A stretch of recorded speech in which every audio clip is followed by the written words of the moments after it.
have the confidence to go just for fights when they can definitely take them. And then on the flip side, T1, this is their style of compositions, you know, the very aggressive, a lot of playmaking potential, not necessarily the classic front to back. But we need to see DK, I think in particular, step up because we've seen them lose games like this so many times and then it's just followed by an immediate collapse. So I think them getting this game insanely important. Otherwise, I wouldn't be surprised if T1 just ends up getting a very smooth trajectory to that Worlds ticket here and the third seed. Yeah, absolutely. So far we're seeing the bans here, the Vi Smolder staying the same for T1 even on the red side. So you would expect the third ban to be Rumble, but we also did see Rumble in the first game, and it did win. Not because it was Rumble, I would say, but it definitely did help. As Jin also going to be banned away once again from Gumayusi. Now, do you take away the Rumble, or do you leave it open like DK did in Game 1? No, just going to take it off the board. And now you get a choice of Maokai or Ziggs. You pick Ziggs.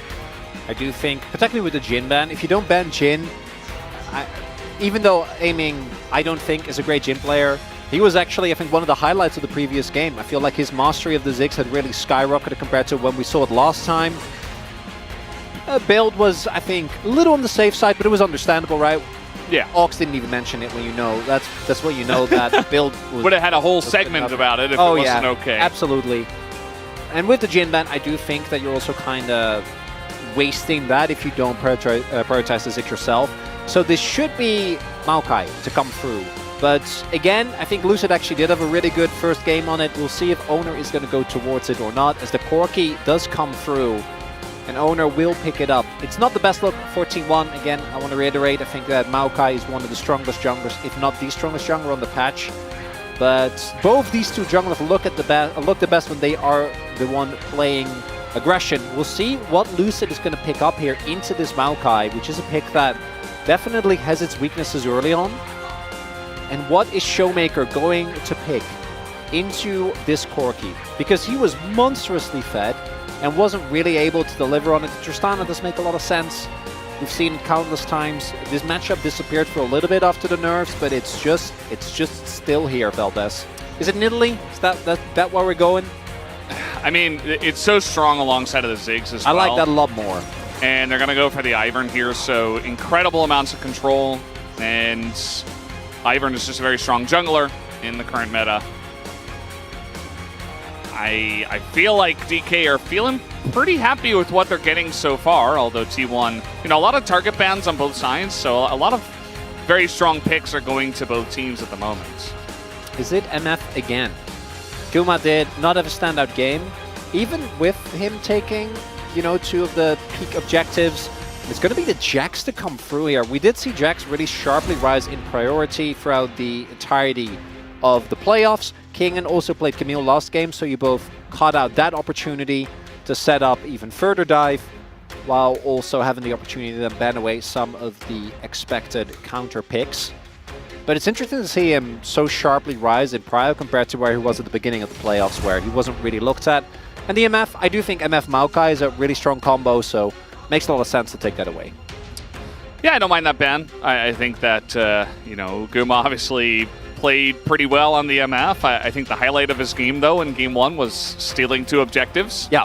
And absolutely. MF does have some really nice burst damage, so I'm going to take that off the board. Obviously, it's the next best option into the Ziggs, I suppose. The Leona going to be taken away as well.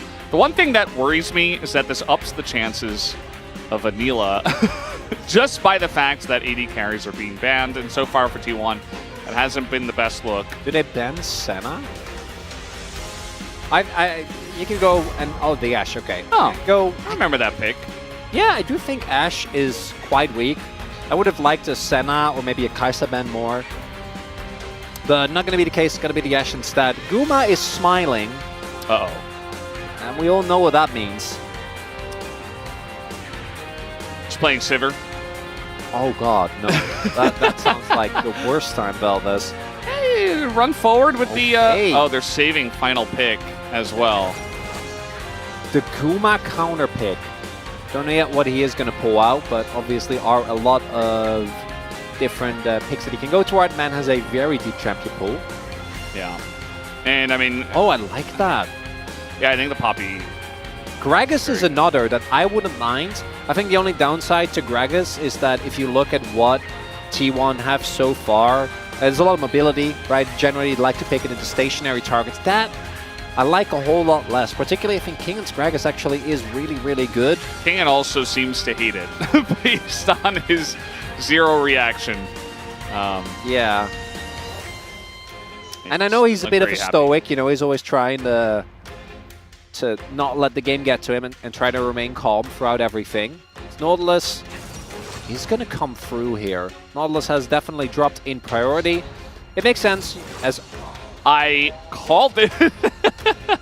But should it be Sivir?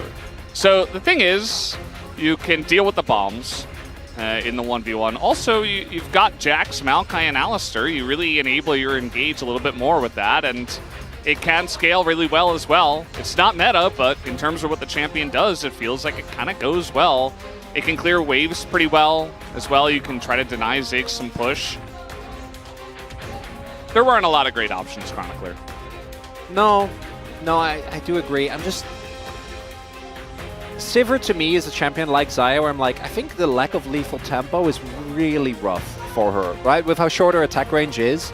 Trying to play that, even though I do think you will get a ton of value of the spell shield into particularly things like Tristana, which obviously is going to massively outrange her, and the Ziggs, whose effective range is really big, is a bit rough. We'll see though. Guma definitely, if there was a POG, it would be Guma for that last game. Just because the steals that he got. Game 1 was very chaotic. We'll see if we're going to get that here again. DK definitely the better in the early skirmishes, but T1 better in macro. And DK with some very questionable decisions later on. We'll see if they can bounce back from that tough loss. Because history says that the chances aren't looking too hot, VODS. As you mentioned, Game 2 going to be extremely important for DK. We'll see, though, if T1 can put an end to their dreams or the beginning of them right here in Game 2. As we're ready, let's hop into the rift for game number 2.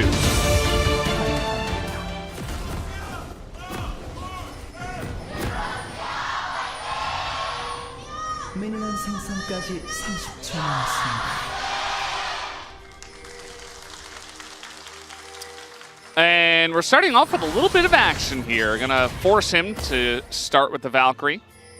Good choice by Faker to not skill up anything. Pretty common from our pro players.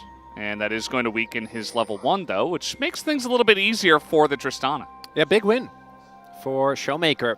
The thing that was nerfed the most, obviously, for Tristana was her early game. We see that mid to late game. Still an absolute menace in the side lane. As it looks like T1, this time around, going to be the one that opts for a lane swap. And that might actually be one of the reasons why DK went for the K'Sante instead of things like the Gragas, like the Poppy. I do think Poppy is still very hard to dive, but Gragas definitely will struggle more than something like a K'Sante will. We do have Oner trying to get a sneaky steal here on the part of the map where it's obviously not really supposed to. As Kingan, yeah, does now spot. Prior to this, I don't think they really were 100% certain, although we have Keria showing in mid, so Kingan definitely should have known. Is going to take some damage. Lucid will trade, and Oner is on vision. Should not be allowed to do this, so it's good that Moham is going to try and bully him out here. Oner does have Smite, though. I think he should be able to get this. Would be really big. Yeah. It's a level 1 Nautilus. Like, you get hooked, and then he just kind of smacks you and doesn't really do anything. So Oner gets in, get the Wolves, gets the blue buff, and gets out pretty much scot-free. Yeah. That's a big win here. Early on, it's going to be a triple buff for Oner. Not really a whole lot of opportunity. Lucid can obviously try to do like a drive-by steal. Ivern is really good at getting these quick steals because with your passive and the smite, you get the objective instantly. But I actually really like the pathing here from Oner to ensure that that can't happen. Now, can Kingan catch this wave? He does it level 2, which obviously really huge. Does mean he gains access to both his W and his E. Yeah. There are more people coming though, and Lucid's on his way. But Keria's still level 1. I don't think they can really do anything about King. And then Lucid, oh, he was looking. Can he actually get the steal? That would be huge, but I think with so many people in the area, should be able to. And it looks like instead, he is going to do the crossover steal. Has not been spotted. We see the question mark ping. I think they have an idea. They should, but like, they I don't saw know if they him? can do anything about it. Yeah. Well, I mean, he's in the jungle. Keria's still level 1, though, so... Well, this is going to run this way. And Oner's just doing the blue buff, so at the end of the day, Keria sees him, but it doesn't really look like they're going to punish him at all. Yeah, actually a really good adaptation there from Lucid, because Oner really liked his early pathing. Lucid adapts, and they don't get the dive on top side either. And T1 also had to invest the TP towards bot lane, because they didn't actually have anyone there. Now, Oner and Lucid are going to run into each other, but this is a Sivir with no mana, and it's red buff, Ivern versus no one is no one is killing anyone. Yeah, they're immune to dying up there. Zeus in a lot of trouble, actually. That satchel once again aiming at level up. So good. The level up really helps him, and he gets away. As now Keria trying to get in and punish aiming, not going to be able to do so. But he does unlock his Hex Flash, I guess. But yeah, nicely done by Zeus to, he gets satcheled back. He's in a bit of a rough spot, but he's able to survive anyway. Actually ends up being huge, as we do have very nice here, the jungle graphic, showcasing really what transpired. Bit of a yakety sack situation there with both junglers running around trying to steal each other's camps. And in the end, Oner still is going to be ahead, depending on whether or not Lucid can get this Gromp. I don't think he should be allowed to.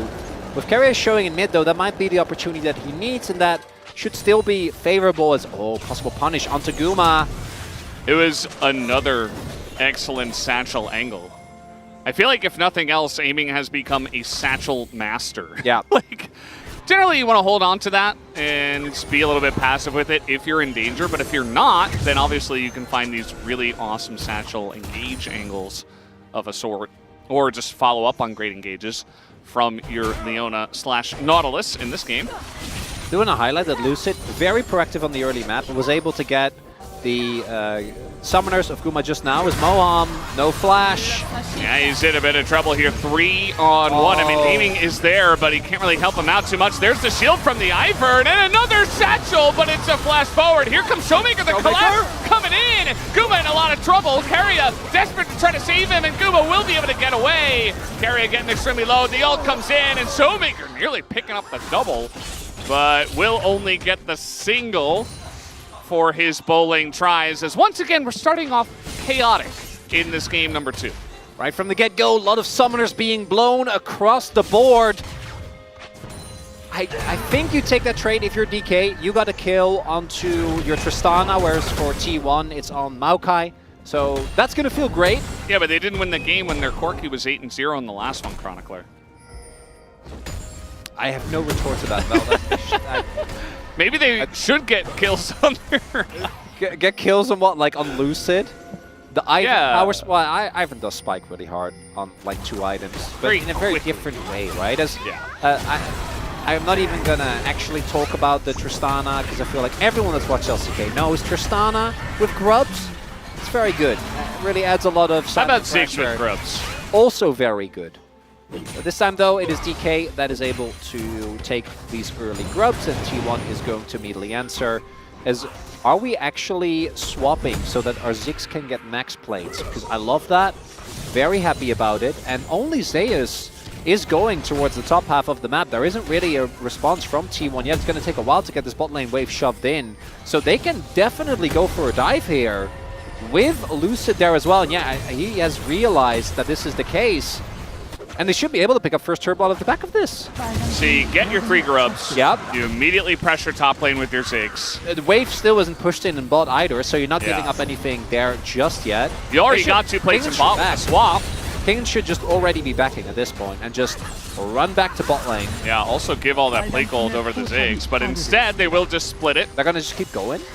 And I mean, a strong Cassante in a mid game against the Jax also going to feel pretty good, so I don't even mind. Kingen is actually in the game this time around. It feels pretty good to get him some gold, I would say. Are they seriously going to just get the inner at 8 minutes? Well, it's really up to T1, I guess, as everybody's here. In goes Zeus, who is level 6, but now Kingen just going to get the knockback. That's another satchel that brings him back in. The all-out comes in, and Zeus is just dead. And yes, they do have a Maokai, but the Nature's Grasp a little bit late. They will deny the turret from going down with the death of Zeus at least, but... Yeah, that is still worth for T1, because, well, if they can actually deny it, which I thought the DK were going to back, but it looks like they're just happy straight up... Well, they get the TP as well. Yeah, getting another summoner out of them. Definitely a risky call there by DK. Very ballsy to just be like, no, we're going to get the inner. Because now Guma did get like a bunch of waves shoved in. As we go all the way back to this bot side skirmish. Actually crucial is that Moham doesn't get the Q on the wall there. Could have actually been a much bigger threat in this fight if that didn't happen. And what's really big here is that Showmaker doesn't get the reset, right? Guma staying alive there actually is really big because otherwise Showmaker would have had enough damage, extra W's. Yep, actually really close there as you already called out, Veldas. If he gets that explosion onto Guma as well, could be a double for Showmaker. We take another look here, and Zeus, early ultimate comes out, they bait out the counter-strike, and then the mid-leap strike knockback from aiming. And if Oner isn't there, like, that turret is 100% going down. And still a ton invested, but I think T1 don't feel as bad about it because, again, free plates on bottom, and Gumayusi was not sharing any experience, which is why he now has a level lead. And despite all of that, still has a gold lead here because a lot of the gold did go over to Kingen. And Kingen really is the biggest winner because that's a 900 gold lead on the K'Sante. Yeah, and guess what?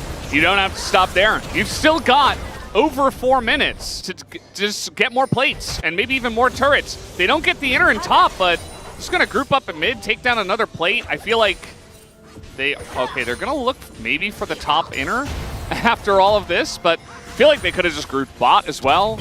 Maybe just take down those plates instead. I would like that a lot more. You do have to really invest heavily into going this deep into enemy territory. They do have TP, so they can actually make a quick pivot if they'd want to, but it looks like they are very determined at making this work. Satchel comes in, that one to disengage, and yeah, as you mentioned, I mean, it's a big committal and T1 is ready for it. Faker and Zeus do not have their TPs, but they can just walk on over and just save it. Just feel like a little bit of an obsession from DK to take out this inner, and it doesn't really feel like it's going to happen.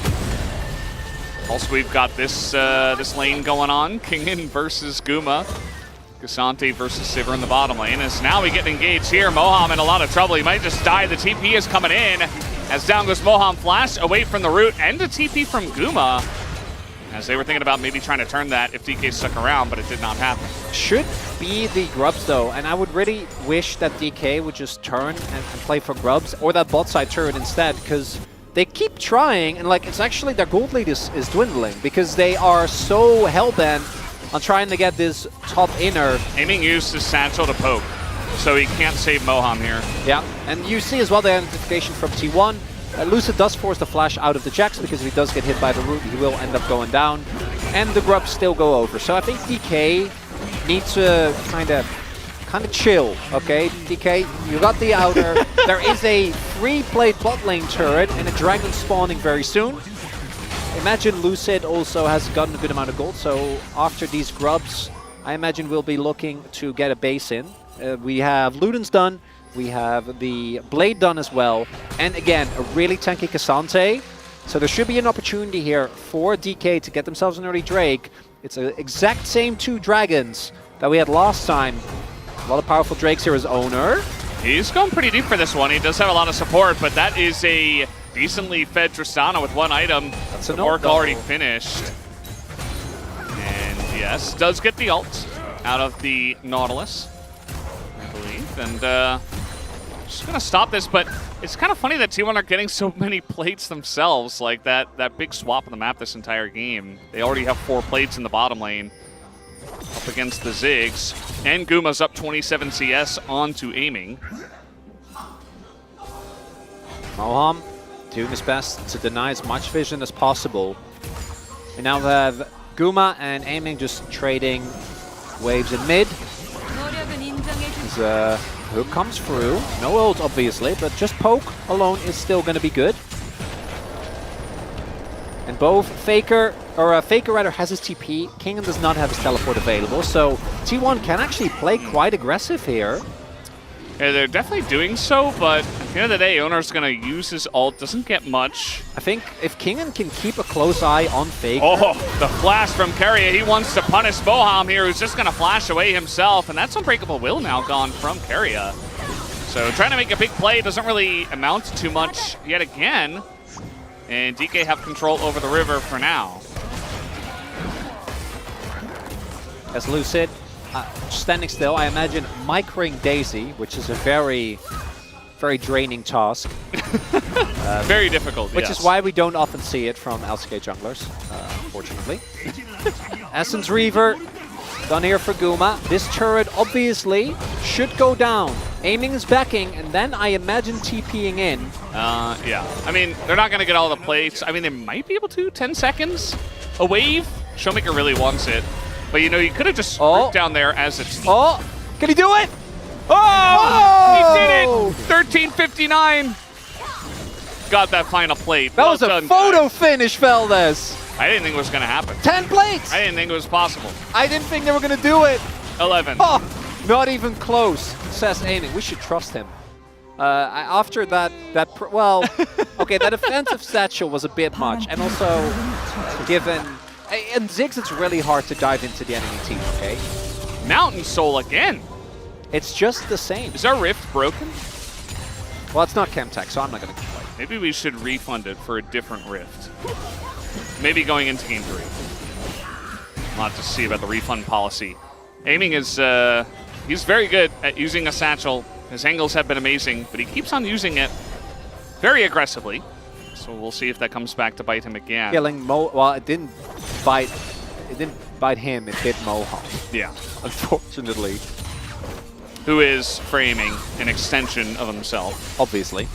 As any AD carry sees their support, you know? I guess for T1 it's the other way around. Also for everyone that lanes with Barrel. Is Kingan actually going for Sunfire, and we haven't talked about this yet. T1 is going to be a full AD team.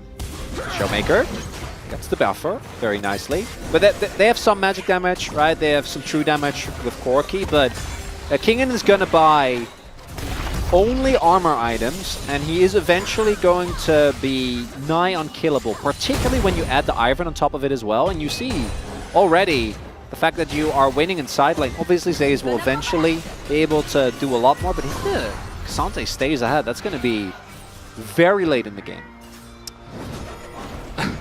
Guma, I was worried for him a little bit. He used his ult for just safety's sake, and then he was running directly at the Kasante. DK is going to take down the Rift Herald. We saw the power of this before with the Ziggs in game number 1. They took down mid-tier 1, basically with just the Rift Herald and the Ziggs, so they'll look to do that once again. Lucid just waits a little, gets the smite in. And all things considered, you know, the first fights we had were definitely still pretty chaotic, but at this moment in time, it felt like both teams were just trying to trade objectives and not really fighting all too much. Look at the wave player, Valdez. And just sitting there, clearing waves. I mean, at the end of the day, we were going to get into situations like this where Jin's banned away, MF's banned away, Ashe banned away. Smolder, I guess, still counts as an AD carry. And you're going to have to dig deep for some weird choices to try to deal with Ziggs. And it was only a matter of time until we saw Sivir again. Guma, I think that right there is like, is why he was happy to play Sivir.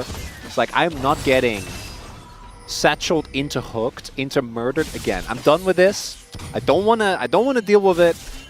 And it also actually is one of the things that allows you to go TP here, right? As opposed to, and I think into this team you wouldn't go cleanse, but if you're playing into like a Sejuani or in a lot of other bot lane matchups, cleanse is basically a given, and you're playing with basically a teleport down, which makes map play a lot harder. So I do think that the Sivir in that way does end up working out. My main issue is just how is she going to do damage in the late game team fights? Because that's something that... That's fine, that's Corki's job. Yeah, I guess. As a mid lane, we are dropping the Herald.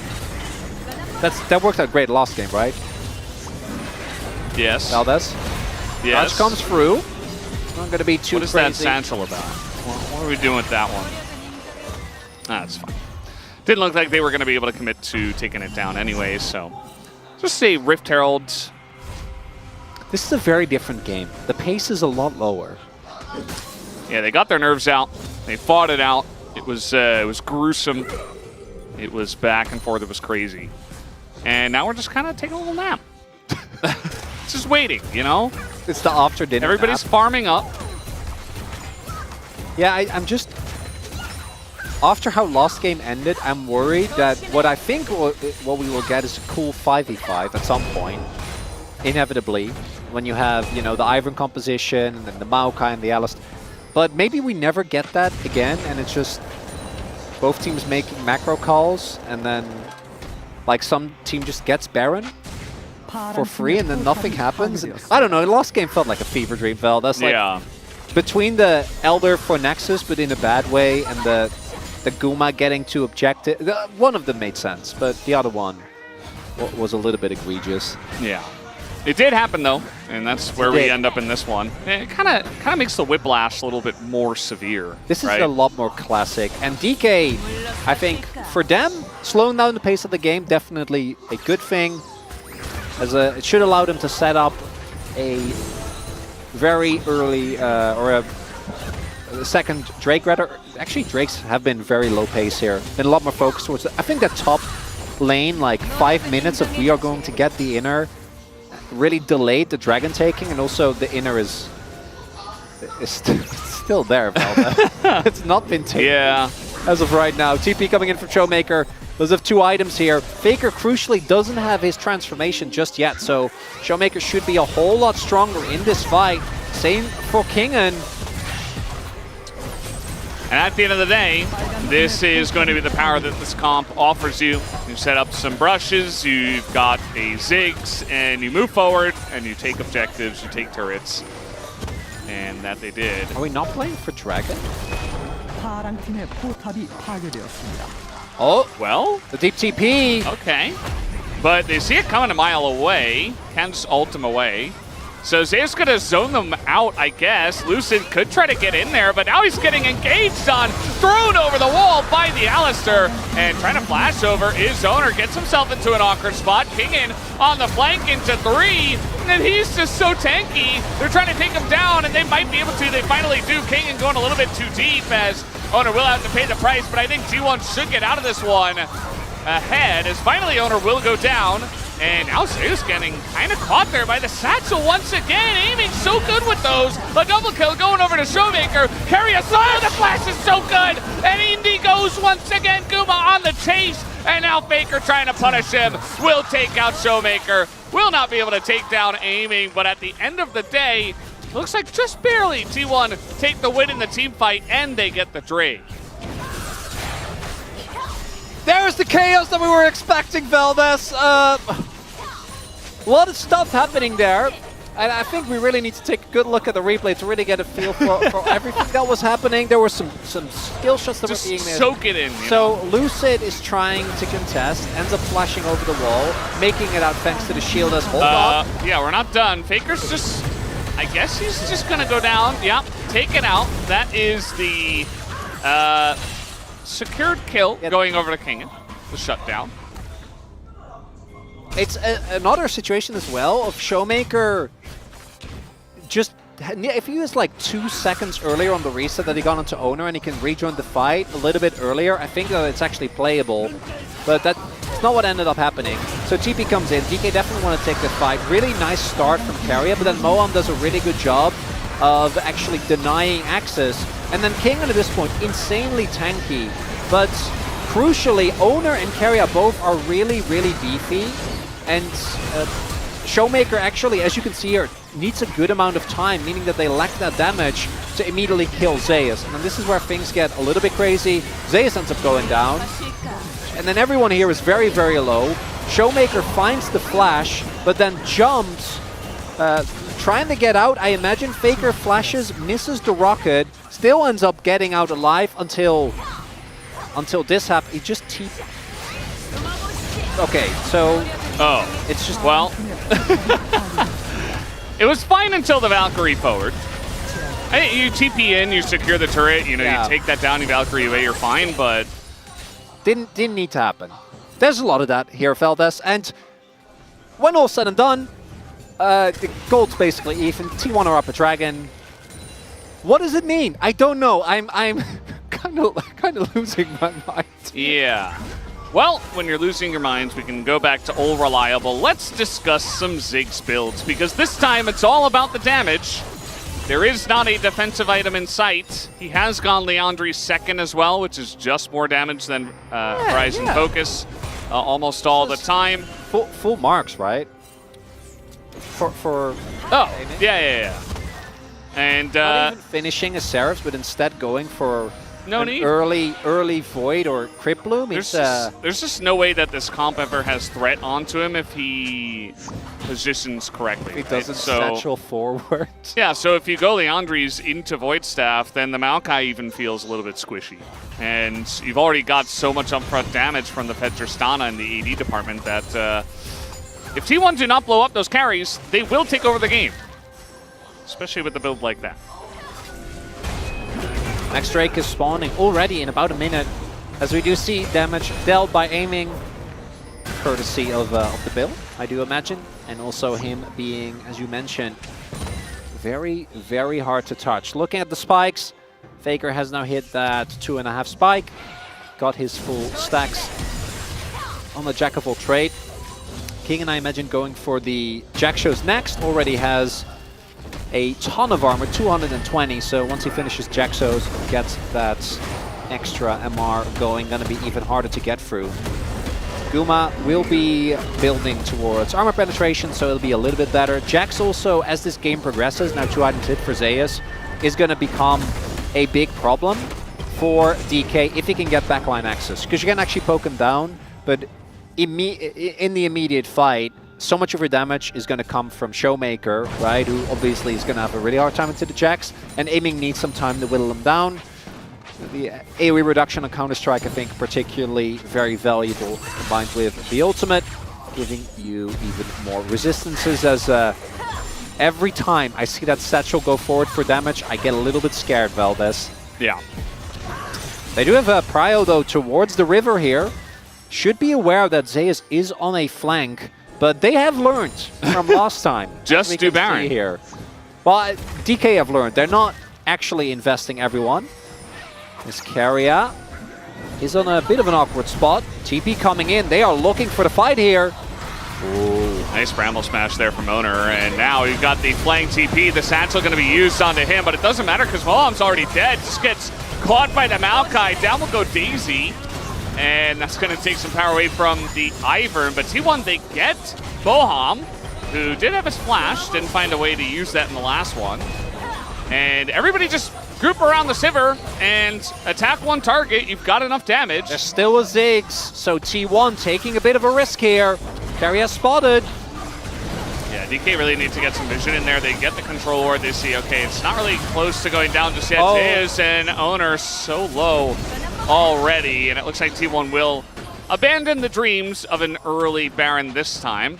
Although we are 26.5 minutes in, so it's not Omega early like Game 1. I was very worried that DK was just going to start this objective.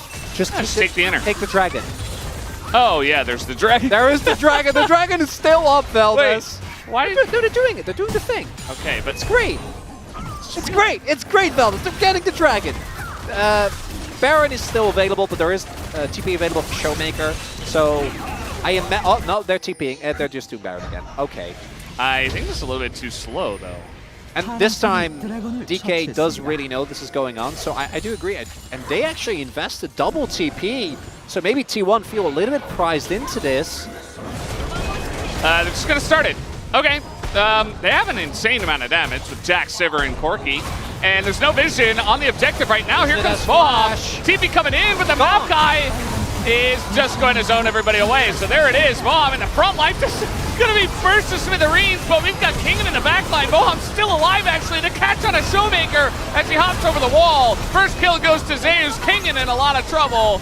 And one more leap strike will do it. It's a double. And Showmaker, he can't carry all by his lonesome. Another shield comes in, but he will go down. It's a triple for Zeus, plus the Baron for T1. At least they get the dragon this time. DK in front of our very eyes, but what a win for T1. Goes back to this, Moham doesn't hit the hook. Guma was going for a spell shield anyway, so these engages definitely need some recalibration. Was caught off with Zeus TPing behind him. And then here, them getting the objective is one thing, but Moham then flashing out immediately ends up getting taken very, very low. But crucially, Showmaker is in a bouncy house, gets knocked up, gets knocked back, and that takes so much of the damage away. Guma ends up staying alive for a lot longer than was expected.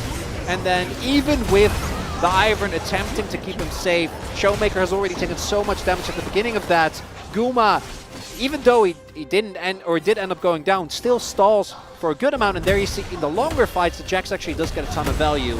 I also think T1's siege should be a lot better this time around than it was in the last game, so we'll see how much they can do with this Red Bull Baron power play, but because of how messy the fight was, it looks like it is going to be pretty muted. I imagine they will be able to get an inner or two, but beyond that, I don't know if that's going to be enough, which means that we are, again, on the trajectory for a 45-minute banger.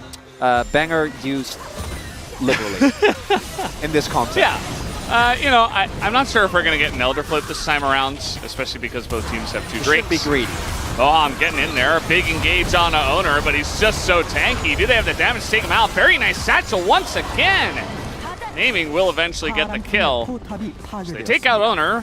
No Nature's Grasp to be used, and it should take a lot of power out of their siege. And just like that, the Rebel Baron power play might just be stopped there.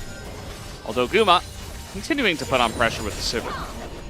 We did also see Lucid already take a good amount of damage. Just the Ricochet, even on Daisy, is actually going to be a pretty sizable threat. It's not as bad as the small they're queuing a Zyra plan and then taking you down. Moham has definitely had some lackluster engages. I actually want to recommend that they go for these.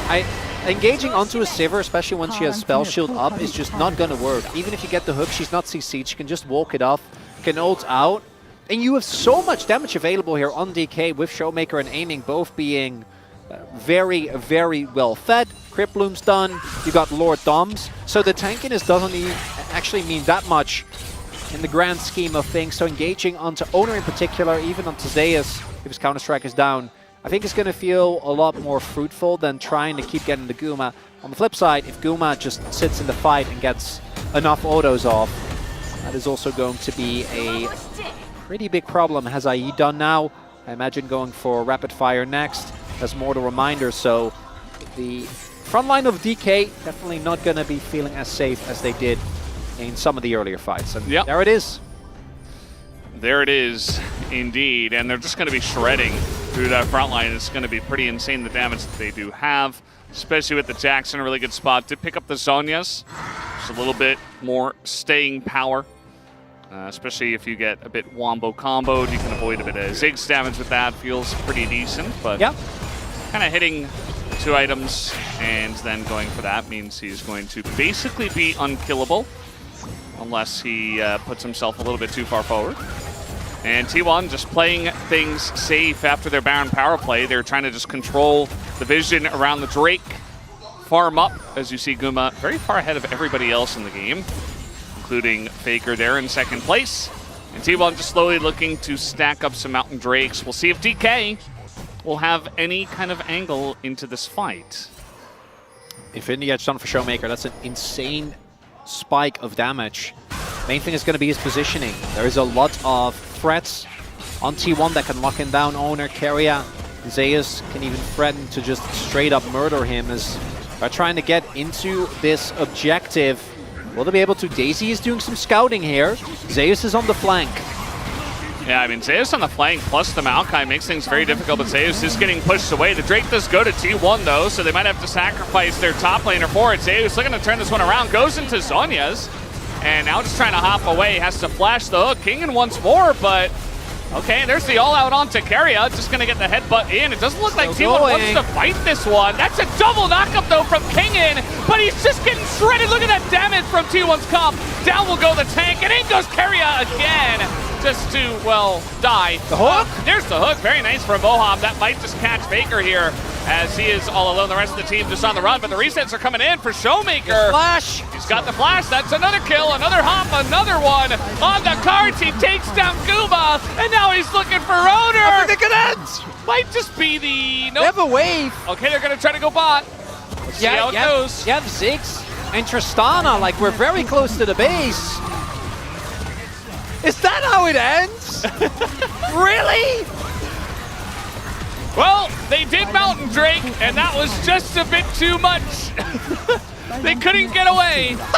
Oh! And Oner, he's trying to clear the wave, but it's just kind of sad for the Maokai. He is actually getting a lot of focus here from DK, and that's going to be also the Alistar, but at the end of the day, there's no way. Yeah, the TP comes in for Kingen, and they just clear out the wave, and their turret shredding is just so big. Down it'll go, and DK, they take game number 2 off of a